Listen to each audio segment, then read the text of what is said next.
September round of Reserve Bank of India's bi-monthly inflation expectations, households in the country reported easing of price and inflationary pressures in major product groups, including food products, non-food products, housing and cost of services. The survey indicated moderation in expected price rise across key product categories, though current inflation perception edged slightly higher. Inflation expectations for the next 3 months dropped by 20 basis points to 8.1%, while 1 year ahead expectations fell by 30 basis points to 8.7%. This survey was conducted between August 28th and September 6th across 19 major cities and received 6,082 responses. Joining me live on the broadcast is senior economist Dr. Sharad Kohli. Dr. Kohli, a very good morning to you and appreciate you giving us the time, joining us on this story. Firstly, Dr. Kohli, could you help our viewers understand what this easing of price actually means in the food, housing and services sector? Good morning, Shivani, to you and the NewsX viewers. Well, I think first of all, the timing of the survey is very important. As you said, the survey has been conducted end August to September 9. This was just before, or I would say about a couple of weeks before the GST next gen reforms came into effect. Now, although the survey does indicate that the consumers do expect some price rise, well, this is a normal trend.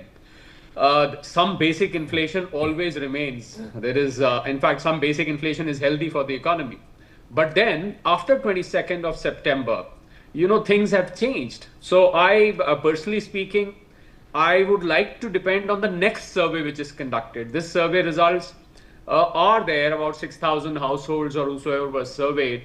But I would rather wait for the next survey, because from 22nd, an average grocery bill of a household has gone down by about 10%. Besides that, if you go and buy white goods, air conditioners, television, refrigerators, dishwashers, washing machines, and so, you found the prices have gone down by from 28% to 18%. The reduction in GST, the price has gone down by about 10% and sometimes even more.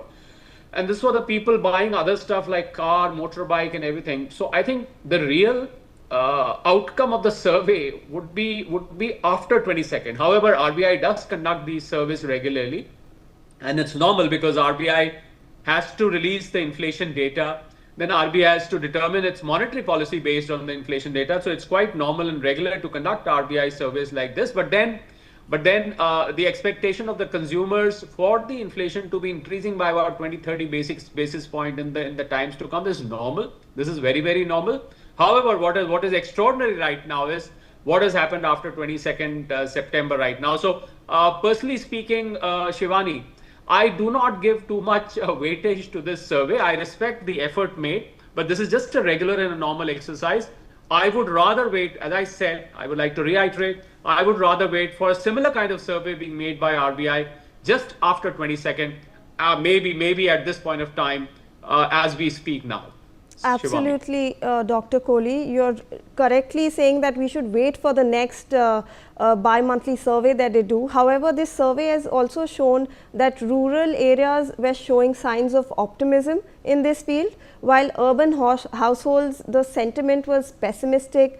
However, they were showing some kinds of recovery. Do you think in the next survey this pessimistic outlook of urban household might change, since you mentioned the GST reforms? Yes, Shivani, it will definitely change, and we should also not forget that the timing of this survey by RBI is done when the monsoons start receding. So end of August, beginning of September is when the monsoons start receding. Although first halves of September, monsoons were still active. So what happens during monsoon, Shivani, is that the logistics get affected. Some of the areas get flooded also. We had normal plus rainfall at this point of time. Some of the areas in the country had quite a devastating rainfall. There were floods as well. So some part of agriculture also gets impacted. Besides that, the logistics, that is transportation of goods from one place to the other, due to inundation, also gets impacted. So that is why RBI does at this point of time that now since rains are receding, what do the consumers expect? I think even the urban nervousness which is shown, or the urban, I would say, expectation when they feel that they are feeling a bit pessimistic, not pessimistic exactly, but they feel that inflation may be a little bit more than the rural areas. Yes, typically inflation does catch up in the urban areas more because of the demand, because the density of population is more in those areas. But as I said, even the urban areas will be benefiting from the GST reforms. In fact, urban areas will be benefiting more from the GST reforms because the range of purchases of urban areas varies from toiletries to groceries to white goods to vehicles and everything. So I think we need to wait. I would keep insisting on that, Shivani, that I would wait. This is normal monsoon end survey, which is the numbers indicated are quite normal. Nothing alarming there. No optimism, no pessimism, because something very important happened thereafter.